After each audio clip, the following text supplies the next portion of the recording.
अस्सलाम वालेकुम। बिस्मिल्लाहिर्रहमानिर्रहीम। उम्मीद है जी आप लोग खैरियत से होंगे। और हमने एफएससी को बाकायदा स्टार्ट किया है सीक्वेंस में लेक्चर्स के लिए। तो आज का हमारा जो फर्स्ट आर्टिकल है it is just an introduction. तो इंट्रोडक्शन में हम अब फिज़िक्स को पढ़ते हैं। तो फिज़िक्स बेसिकली आपकी ओरिजिनेट कहाँ से हुई है, आज हम वहाँ से स्टार्ट करेंगे। सबसे पहले हम देखते हैं कि साइंस क्या होती है। तो साइंस की डेफिनेशन जब आप लिखेंगे तो आप देखेंगे कि आपने ऑलरेडी इसके बारे में पढ़ा भी हुआ है। साइंस आपके पास it's the collection of information through observation and experiment. आप जो भी डाटा इंफॉर्मेशन कलेक्ट करते हैं जिसमें आपके एक्सपेरिमेंट इंक्लूड हों, आपकी ऑब्जर्वेशन शामिल हों, जब ये दो चीज़ें आपकी शामिल होती हैं तो आप कहते हैं कि this is the information that is known as science. तो आप लिख सकते हैं नॉलेज गेन थ्रू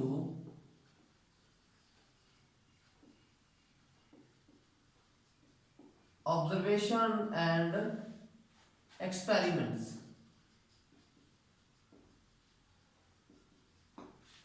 तो हम जब किसी भी इंफॉर्मेशन को कलेक्ट करते हुए एक्सपेरिमेंट्स और ऑब्जर्वेशन दोनों काम करें तो हम कहते हैं दिस इज द साइंस। और अगर आप जस्ट ऑब्जर्वेशंस की बात करते हैं तो इट इज़ अ फिलोसफी। आपने अक्सर ये सुना होगा ना, घर में आप कोई बड़े बात कर रहे हैं तो आप दरमियान में बोले तो आपको एक ही लफ्ज़ सुनने के लिए मिलता है कि अपनी फिलोसफी बंद रखो। वो आपको ऐसा क्यों कह रहे होते हैं? इट मीन्स कि आपका एक्सपेरिमेंटली कोई भी एक्सपीरियंस नहीं है। आप जस्ट ऑब्जर्व करके आपने उसके बिहाफ पे जो है वो बताना शुरू कर दिया। तो वो आपको सिंपली स्टेट अप एक बात कहेंगे, वो आपसे कहेंगे कि आप अपनी फिलॉसफी जो है वो बंद रखें। तो सेम चीज़ कि अगर हम एक्सपेरिमेंटल चीज़ों को इंक्लूड करते हैं तो हम कहते हैं दिस इज साइंस। बड़ों ने चूँकि चीज़ें देखी होती हैं, उनके साथ प्रैक्टिकली भी सब कुछ हुआ होता है, तो वो कहते हैं जी हमारे पास इंफॉर्मेशन जो है उसमें एक्सपेरिमेंटल रिजल्ट भी शामिल है। तो आप साइंस को बात करते हैं तो हम साइंस में दो ब्रांचेस जो मेन है वो पढ़ते हैं। सबसे पहले जो आप इसमें पढ़ेंगे, एक इसकी ब्रांच है दी बायोलॉजिकल साइंसेस,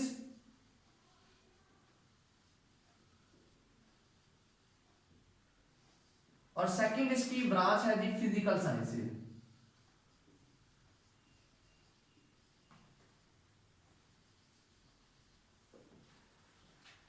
इनकी डेफिनेशन बाय नेम हमें समझ आ रही है। बायो वर्ड निकला हुआ है। बायो का मतलब होता है जिंदगी, कोई चीज जो जी सकती है, जो जिंदा रह सकती है। तो हम बायोलॉजिकल साइंसेस में किन के बारे में पढ़ रहे होंगे? इट डील्स विद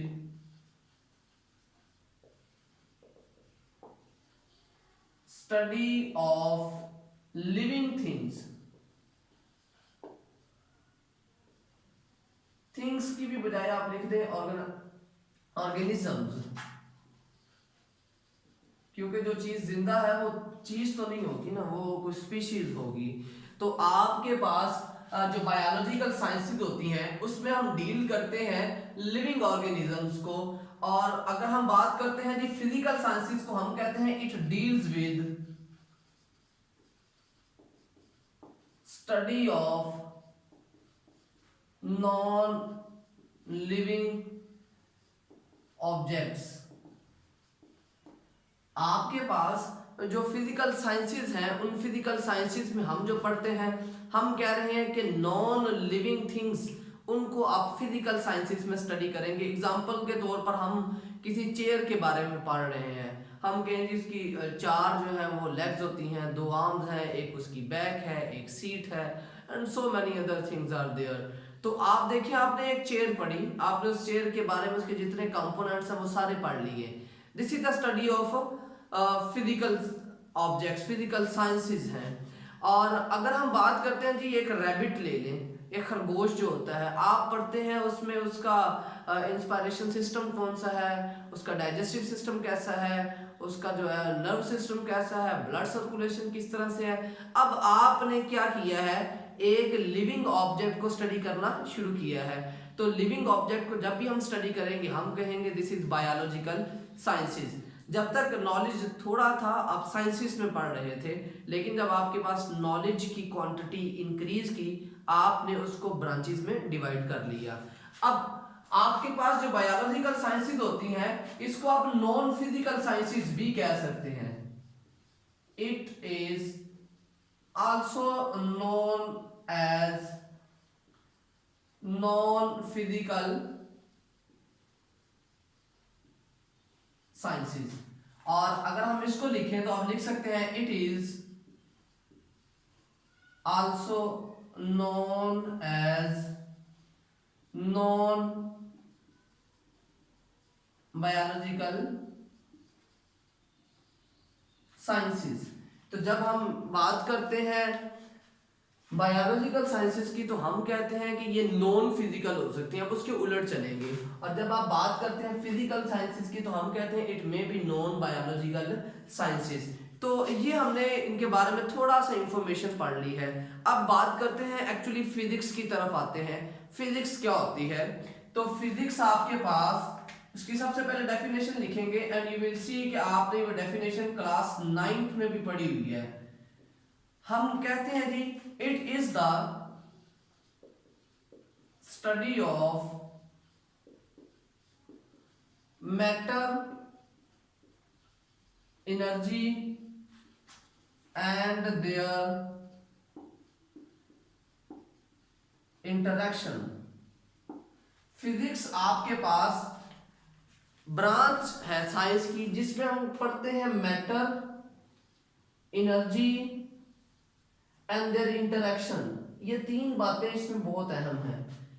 आपने एक डेफिनेशन है, आपने उस डेफिनेशन में तीन डिफरेंट एस्पेक्ट्स बताए हैं कि हम इसमें एक स्टडी कर रहे होंगे मैटर को, सेकंड हम इसमें स्टडी करते हैं एनर्जी को, और थर्ड हम स्टडी करेंगे इन दोनों की इंटरेक्शन को, कैसे मैटर को एनर्जी में और एनर्जी को मैटर में कन्वर्ट किया जा सकता है। इंपॉर्टेंट इज कि हम डेली लाइफ में से कहां पर ऑब्जर्व कर रहे होंगे।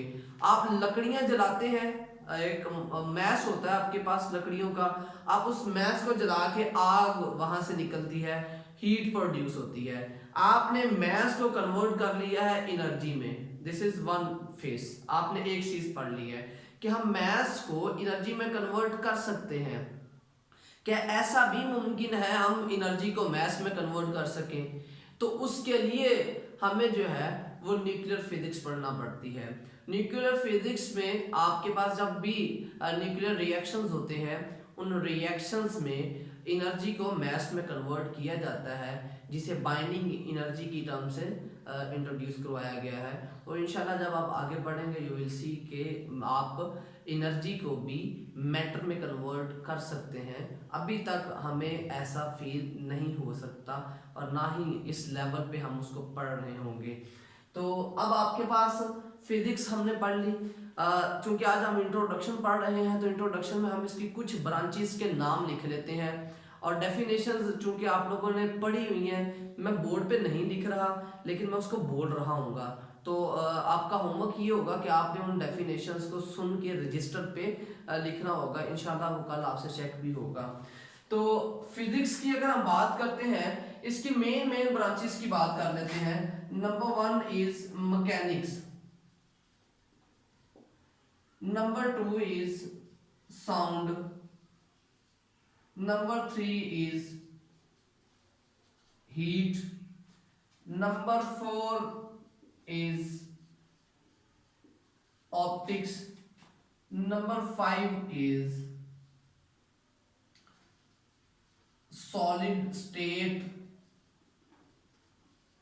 physics, number 6 is relativistics mechanics, and number 7 is particle physics।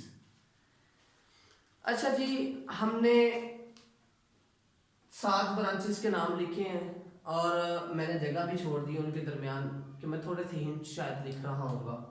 तो आपने जो पहले 4 है ना, वो तो 9th क्लास में पढ़ी हुई हैं, तो वो तो मेरा ख्याल है बहुत इजी है। हम मैकेनिक्स में क्या पढ़ते हैं जी? Study of objects, study of motion of objects, its cause and effects. तो आपने मैकेनिक्स में, it is a branch of physics in which we study about the motion of objects is cause and effect. और sound की बात करते हैं तो it's very simple, आप पढ़ रहे होते हैं स्टडी ऑफ प्रोडक्शन,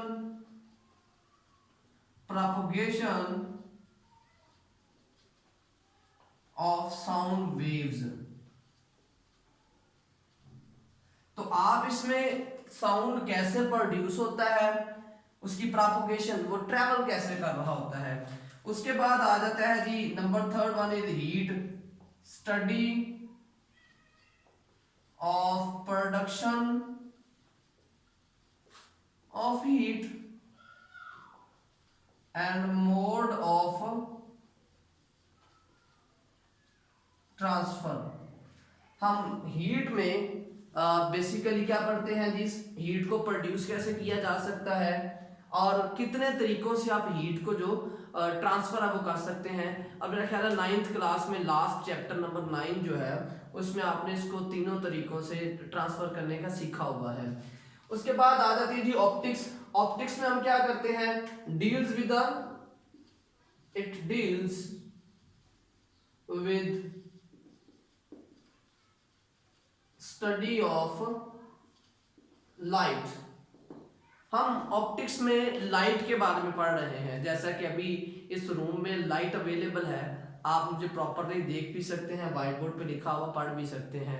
तो हमारे पास जो है it deals with the study of light rays की फॉर्म में हम लिख रहे होते हैं। हम उसे बहुत से तरीकों से पढ़ रहे होते हैं। इवन 10th क्लास में रिसेंटली आप एक पूरा चैप्टर ऑप्टिक्स के बारे में पढ़ के आए हैं जिसका नाम प्रॉपरली था जियोमेट्रिकल ऑप्टिक्स।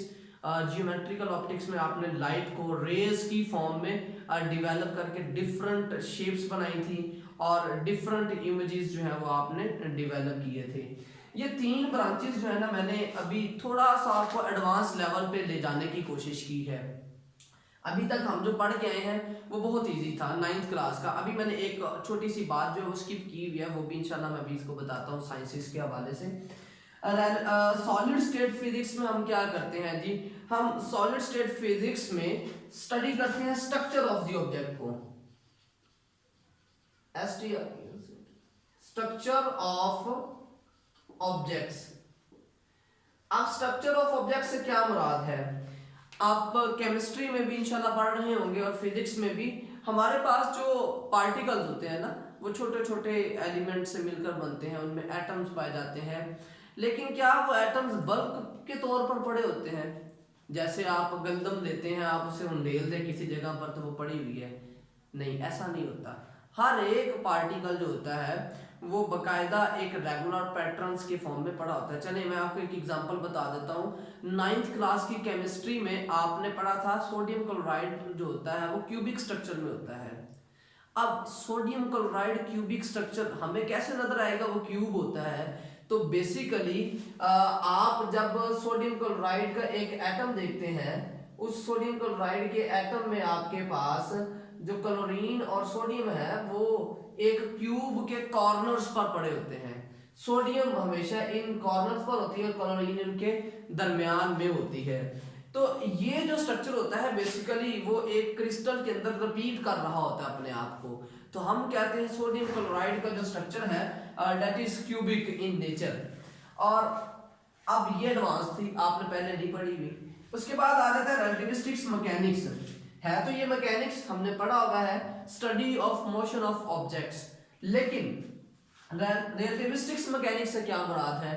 कहता है आप इसमें उन चीजों को स्टडी करेंगे, the study of objects of motion when it approaches to the speed of light. तो हम यहां पर कर तो स्टडी रहे हैं मोशन को ही, लेकिन इसमें हम करेंगे क्या, when it approaches to speed of light, आपके पास कोई ऑब्जेक्ट जब स्पीड ऑफ लाइट को अप्रोच कर चुका होता है तो हम कहते हैं तब आपके पास जो स्टडी होगी that is known as relativistics mechanics. उसके बाद लास्ट पे आ जाता है जी पार्टिकल फिजिक्स। पार्टिकल फिजिक्स भी बहुत इंटरेस्टिंग ब्रांच है लेकिन बहुत एडवांस है। इसमें हम पढ़ते हैं पार्टिकल का, किसी भी मैटर का अल्टीमेट पार्टिकल कि स्मॉलेस्ट पार्टिकल आपके पास कौन सा होगा। तो आप इसकी बात करें तो आप लिखते हैं it deals with ultimate particles. Ultimate particles के बारे में जब आप स्टडी करते हैं तो हम कहते हैं this is the particle physics. मैंने आपको कहा था कि हम एक बात जो कि इस लेवल की है और अक्सर पेपर में शॉर्ट क्वेश्चन आया होता है। अब हम यहाँ पर लिख लेते हैं जी शॉर्ट क्वेश्चन है और वो शॉर्ट क्वेश्चन पेपर में कई बार पूछा हुआ है and that is right 3 frontiers of sciences। Science के 3 फ्रंटियर्स बताएं।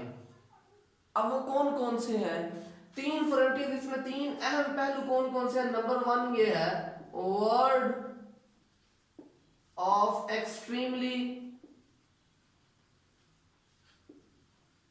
Large particles. चलिए जी पहला फ्रंटियर हमने पढ़ा है कि world of extremely large particle, आपके पास जो सबसे बड़े पार्टिकल्स हैं और मेरा ख्याल है इनमें सन, स्टार्स और प्लैनेट्स वगैरह ही शामिल होंगे, तो उनको हम कहते हैं जी world of extremely large particle. और नंबर 2 पर अगर हम बात करते हैं जी, नंबर 2 आपके पास आ जाता है world of extremely small particle. अब जो आपके पास स्मॉलेस्ट पार्टिकल्स हैं जिनमें इलेक्ट्रॉन्स, प्रोटॉन्स और क्वार्क्स शामिल हैं, उनके बारे में जब हम स्टडी करते हैं तो हम कहते हैं this is the world of extremely small particles. और थर्ड वन आपके पास आ जाता है वर्ल्ड ऑफ कॉम्प्लेक्स मैटर। तो आपके पास जो कॉम्प्लेक्स मैटर होता है उसकी स्टडी को हम क्या कहते हैं जी, this is the word of complex matter. These are the main frontiers of science. अब हम इस अपने इंट्रोडक्शन के लेक्चर को वाइंड अप करते हैं और हम देखते हैं जी इसमें फिजिक्स हमें कहाँ कहाँ पर हेल्पफुल है। तो आप यहाँ पर एक हेडिंग छोटी सी बना लेते हैं यूजेस ऑफ फिजिक्स के नाम से।